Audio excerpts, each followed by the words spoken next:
Рыхтуйтеся до ледникового периоду. Становится холодней, У мяне хвост мерзае. Адкуль нам ведаць, што гэта ледніковы перыяд? таму што усюды лёд. Таму увесь свет рушыць на поўдзень. Отчапіся. Апроч некаторых, у них свой шлях. Я не пойду.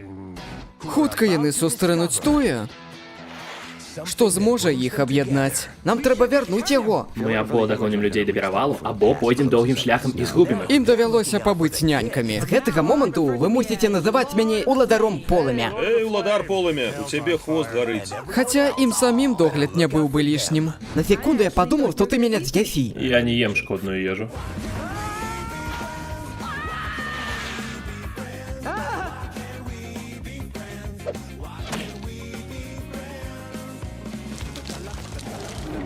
Дапамагайце.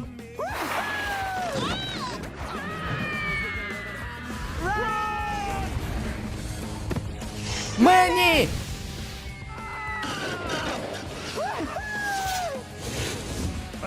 Капітан, наперадзе айсберг!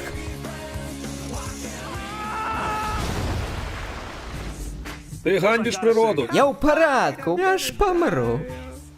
Мэнни! Дзе дзіцё? Вось яно! Ледніковы перыяд, агучана суполкай знічка.